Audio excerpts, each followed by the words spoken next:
बिस्मिल्लाहिर्रहमानिर्रहीम। Yogurt, Greek yogurt बनाने के बाद मैं लोगों के सवालात के जवाब दूं। कितने भाइयों ने मुझे चटनी के लिए कहा, यार चटनी मेरे पेज पे पड़ी है, बराए मेहरबानी अगर इस पे नहीं मिले, यूट्यूब पे नहीं मिले तो फेसबुक पे जाइए, ज़ईस कुकिंग पे, ज़ईस इंस्टेंट कुकिंग पे फेसबुक पे, वहाँ पड़ी हुई है, देख लीजिएगा। बहुत लेकिन क्योंकि ये इसकी ये ख्वाहिश बहुत सारे लोगों ने की है तो मैं आज आपको दिखा देता हूँ। कोई मसला इतना बड़ा नहीं है। ये मैंने लहसुन लिया है और लहसुन की 4-5 फांके यहाँ से निकाल ली हैं। 4-5 फांके लहसुन चाहिए होगा। नींबू का एक टुकड़ा चाहिए होगा, नींबू का टुकड़ा ले लीजिए। नमक चाहिए होगा, मैं नमक ले आया हूँ। नमक चाहिए होगा और जनाब ये हरी मिर्च चाहिए होगी। मेरे फ्रिज में जब भी मैं सारी हरी मिर्च इस तरह रखता हूँ, बॉटल के अंदर बंद नहीं करता, इसको खुला रखता हूँ ताकि इसकी मॉइस्चर निकलता रहे और ख़राब ना हो। क्योंकि ये यहाँ पे सौदे जो है हफ्ता 15 दिन में आते हैं, तो मैं ये हरी मिर्च मैंने निकाल दी। इसमें से थोड़ी सी हम हरी मिर्च लेंगे जितनी आपको बतानी होगी। तो मैं हरी मिर्चों को साफ़ कर लेता हूँ। ये ऊपर की ये टिप साफ़ कर ली और साफ़ करने के बाद जनाब इसके अंदर प्याले में हम काट देंगे। ये खाली ऐसी चटनी हम बनाने जा रहे हैं जो कहीं भी इस्तेमाल में आ सकती है, और इसको फिर आप चाहें तो कन्वर्ट करना चाहें तो उसको कन्वर्ट कर सकते हैं। मसाल के तौर पे आप चाहें कि टमाटर के साथ इसको खाना है या टमाटर पेस्ट के साथ, तो टमाटर का पेस्ट ना बनाइए, उसमें इसकी चम्मच 2 चम्मच डालिए और खा लीजिए। सालन में डालना है तो सालन में भी डाल सकती है। इसलिए ये आम हरी मिर्ची की चटनी जो घर के अंदर आपके रहे, फ्रिज में हो हमेशा। मैं तो दिल करता है कभी कभी खाली चटनी और रोटी खाऊं, तो मैं चटनी निकालता हूँ और रोटी ले लेता हूँ और उससे अल्हम्दुलिल्लाह खा लेता हूँ।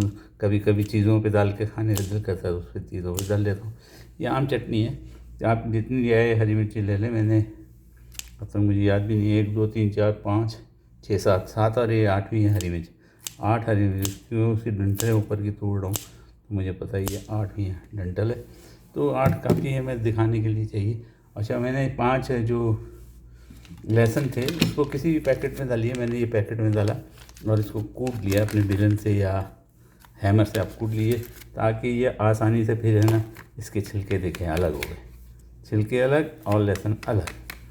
कोई अंदर तो नहीं है, मैं देख लूँ पैकेट के अंदर, फिर छिलके ही हैं तो ये अलग हो गए।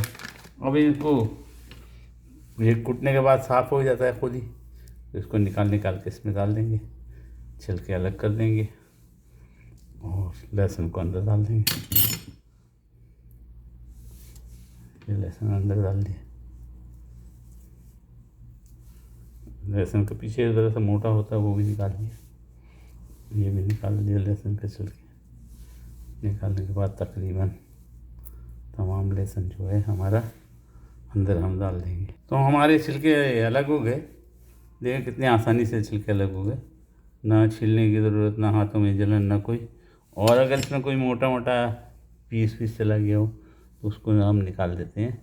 ये जो इसका एंड जो होता है ना वो भी सख्त होता है, बहरहाल वो भी कुचला जाएगा, ऐसा नहीं, कोई बड़ी बात नहीं है। अब इसके अंदर हम थोड़ी सी पुदीने के पत्ते डाल देते हैं। ये मेरा सारा पुदीना धुला हुआ साफ़ किया हुआ रखा हुआ, हमेशा रखता हूँ मैं अपने फ्रिज में, क्योंकि बिरयानी वगैरह में पुदीना बहुत चाहिए होता है। आप याद रखें, जो मैंने बिरयानी की मेरी पोस्ट है उसके अंदर मैंने पुदीना डालते दिखा, उस दिन बहुत कम पुदीना था। कम से कम इतना 1 गड्डी पुदीना होना चाहिए। 2 किलो की चावल और 2 किलो मुर्गी की या 2 किलो गोश्त की बीमारी बिरयानी में 4 किलो में तकरीबन इतना पुदीना होना चाहिए। क्यों बार बार पुदीने के पत्ते डालें, हर तह में तो बड़ी खुशबू हो जाती है। पुदीना उसके मेन इंग्रेडिएंट्स होता है, इंग्रेडिएंट्स होता है।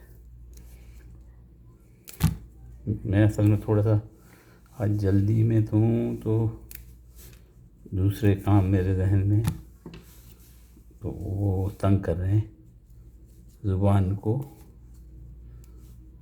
तेज़ी में बात करनी तो लुढ़क रही है, लड़खा रही है। बहरहाल ये पुदीना हमने डाल दिया, हरी मिर्ची डाल दी और लहसुन डाल दिया। बस ये 3 चीज़ों का आप आमेज़िश कीजिए, मिक्सचर बनाइए। हाँ, अगर आप चाहें कि मैंने सालन में डालना है, ग्रीन चटनी बनानी है, तो कोई और बात है। तो और अगर आप चाहें तो मैंने एक पत्ता काट के रखा है यहाँ पे, ये पत्ता काट के रखा है, ये सलाद का पत्ता है क्योंकि एक्स्ट्रा था, ग्रीन था तो मैंने काट दिया। मैंने कहा ग्रीन चटनी में सलाद का पत्ता ग्रीन दिखेगा नहीं। तो आप चाहें तो इसके अंदर हरी प्याज डाल सकते हैं, हरी जो प्याज के लहसुन के मिलता है हरा, वो डाल सकते हैं, हरी चीज़ डालिए तो ये चटनी ज़बरदस्त बनेगी। और ये चटनी महीना 2 महीने कुछ नहीं करती। अब आपके पास अगर नींबू है तो नींबू डालिएगा, आपके पास नींबू नहीं है तो सिरका होना चाहिए, ये सिरका है, ये डाल देंगे थोड़ा सा। मैं नींबू भी डालूंगा और सिरका भी, मैं तो खैर आपको दिखाने के लिए, समझाने के लिए ये सिरका और नींबू दोनों चीज़ें डाल दूँगा। और इसमें नमक पड़ेगा, नमक आखिर में डालेंगे। अब हमने अपने ग्राइंडर ऑन कर दिया, हाँ ऑन है। अब इसमें हम पीस देंगे इसको।